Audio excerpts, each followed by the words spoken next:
efectivamente, como bien lo señala, ha sido muy útil la sesión, muy amplia, muy completa. Blanca, felicidades. Y tiene muchos aspectos a considerar, puesto que tocó muchos puntos, algunos de ellos relacionados al problema de salud pública que es la obesidad.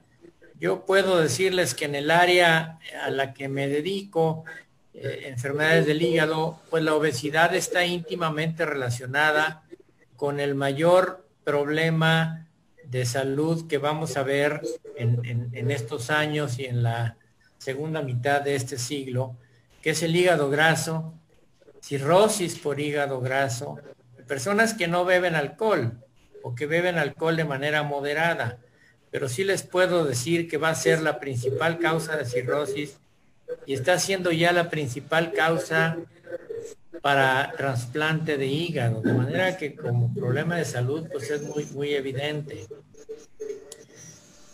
¿Qué se puede hacer para evitarlo? Pues los ejemplos que mencionó la doctora Ramos y que ha hecho el gobierno de México son muchos y sin embargo no están dando los resultados que uno quisiera. Si hablamos ahorita de la pandemia actual de COVID, pues se ha mencionado en todas partes que las enfermedades, las comorbilidades, una de ellas la obesidad, hace que el pronóstico de los enfermos sea peor, de los enfermos COVID. Y esto ha sido algo que ha despertado mucho la conciencia de la ciudadanía para ver que efectivamente la obesidad es algo que debemos de evitar, por un lado. Por el otro, en la última parte de la presentación, al hablar del etiquetado, es un problema muy complejo, muy complejo. Han querido imitar lo que hacen otros países, han querido ser originales en cuanto a cuál es el etiquetado que deben tener los productos en México. Hablaba de miles de amparos, no sé en qué va a terminar esto, pero sí los etiquetados que uno ve en el supermercado, en los productos, pues no dicen nada. O sea, alto en calorías, alto en carbohidratos, alto en sodio, alto, so what, me da la impresión de que va a ser el mismo resultado que se tuvo al tratar de disminuir el tabaquismo, solo por poner anuncios ahí que si lo fumas, te va a dar cáncer, te vas a morir, etcétera, y el tabaquismo no disminuyó. Está disminuyendo ahorita como consecuencia de la pandemia, porque sí queda muy claro que al que fuma le va peor si tiene neumonía COVID. Esos serían mis comentarios. Yo no creo que con estos etiquetados vaya a haber, se vaya a desincentivar el consumo de estos productos, pero lo podemos ver en los siguientes meses o 1 o 2 años. Y sobre todo que realmente pues dice lo que a todos nos consta, ¿no? Yo en mi carácter de pediatra pues he tenido esa gran preocupación, pero al mismo tiempo lo que sí es cierto es que el cambio, como decía Enrique Wolper hace un momento, pues es lento, porque una cosa es lo que dicen las etiquetas y las campañas para evitarlo y otra es la cultura de cada uno de la sociedad, ¿no? De las sociedades. Por ejemplo, estaba yo viendo en la gráfica esta enorme de los países en el orden de obesidad, y yo no estoy muy de acuerdo que seamos el segundo, pero en fin, vamos a aceptarlo. Que los países, sobre todo los que tienen mejor nivel de no obesidad, son los países pobres, los países africanos, o sea, más que nada es por un déficit de capacidad de consumo que por una campaña que sucede, porque no creo que ni siquiera hagan campañas ahí. Entonces, claro que esto no quiere decir que entonces hay que dejarlo, ¿no? Desde luego que no, pero me refiero a que el cambio va a ser muy lento, hay que estar insistiendo permanentemente en eso. Y alguna cosa que les quería yo informar, porque ya lo he dicho en el seminario algunas veces, es los encuentros que tenemos nosotros en el examen médico automatizado. Ya llevamos 16 años haciéndolo. Y el examen médico automatizado no nos revela el nivel de obesidad que se dice para los grupos de edad que nosotros vemos. Yo no sé, yo no creo que los alumnos que inscriben a la universidad no sean representativos de un buen sector social. Pero, por ejemplo, año con año, lo que hemos visto es que la obesidad, que le llamamos extrema y mórbida, son grado 2 y 3, anda por el 4.5% de los alumnos entre 15 y 20 años, que son los que ingresan. Este año hicimos el examen médico por vía lineal a 80,000 estudiantes, entre bachillerato y licenciatura.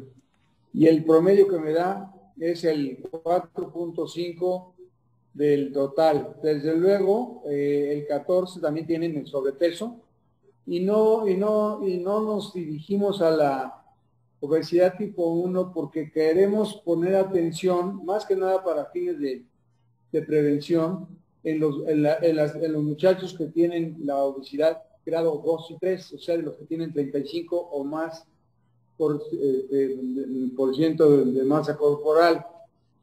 Pero sí es muy interesante esto, porque realmente no sé qué pasa, y la verdad es que se va uno por ejemplo, al bachillerato y no ve demasiado, bueno, nada, muy poca gente obesa, muy pocos niños obesos, quizás un poco más en la licenciatura. Pero esto es algo que les platico porque se ha repetido año con año, no ha sido una cosa de este año, sino año con año, y eso me parece pues que merece un estudio más profundo. Nosotros lo hemos tratado de hacer, pero no siempre lo hemos podido lograr. Y por lo que decías, Enrique, en relación, que no tiene nada que ver con esto, en relación al tabaquismo, pues quiero decirte que la población estudiantil sí ha ido bajando.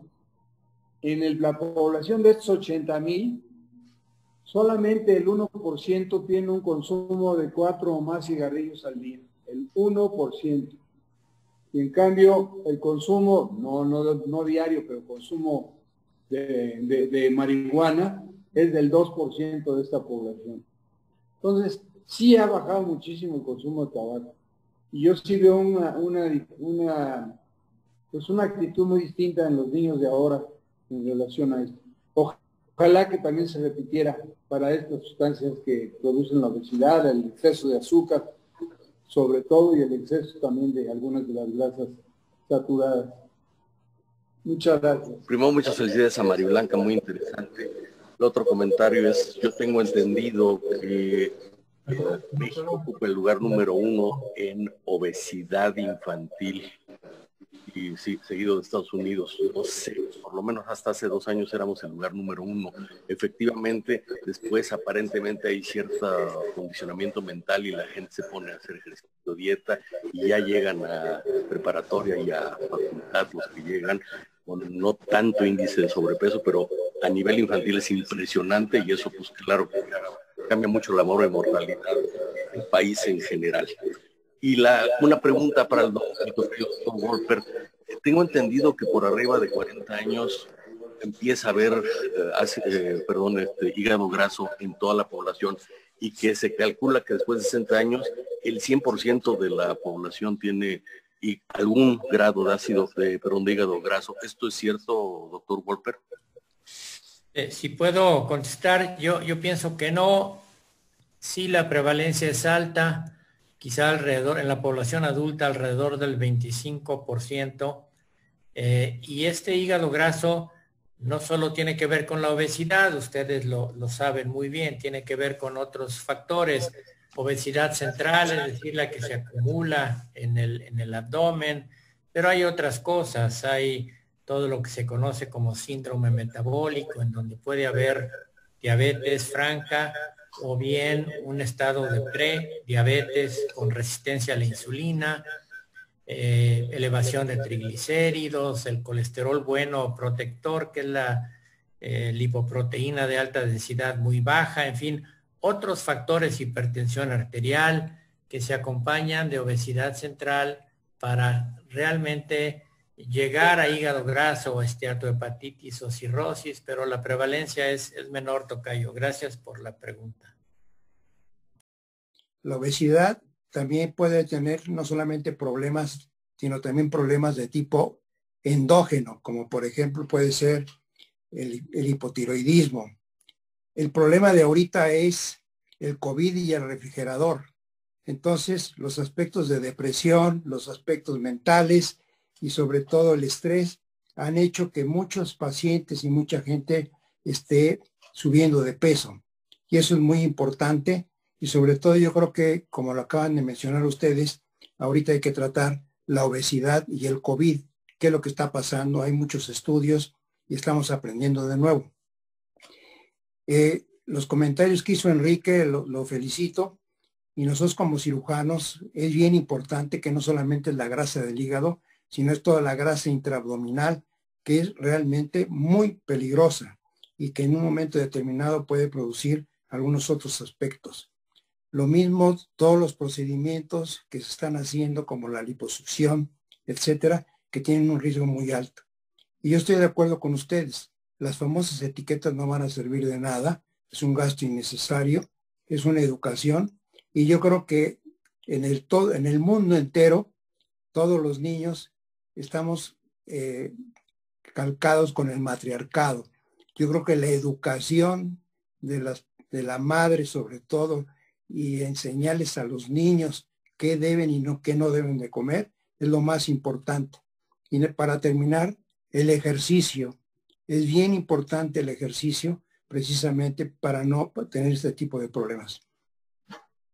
Sí, quizás sería un apartado importante o inclusive otro tema, poner toda la situación de la obesidad endógena y la relación con el COVID y las enfermedades mentales, porque definitivamente ha habido como un fenómeno de polarización. Aquellos que se han puesto a dieta por el miedo a tener COVID y se han bajado de peso, y aquellos que están encerrados en su casa, entrando al refrigerador y a la subida de peso muy alto. Es un comentario más que otra cosa. Hay que recordar que, bueno, todos los nutriólogos o médicos mandamos a hacer dietas de algún tipo, recomendamos quitar algunos alimentos. Pero creo que algo sumamente importante es decir que la dieta se hace en el súper y en el mercado, no en la casa. Si no se compran las cosas, no los vamos a tener en la casa y no los vamos a ingerir. Entonces, realmente la educación debería de estar dirigida a los que van al súper, a las amas de casa, de cuáles son los alimentos que deben de dejar de comprar y cuáles los que se aconseja que compren. Entonces, si aumentáramos la ingesta de verduras, unas frutas y dejáramos de comprar las cosas que tienen pasta o grasa, la alimentación en la casa sería fuerzas para todos los demás. Y entonces las dietas se podrían llevar a cabo más fácilmente si la educación fuera a la hora de entrar al súper lo que hay y lo que no debe uno comprar.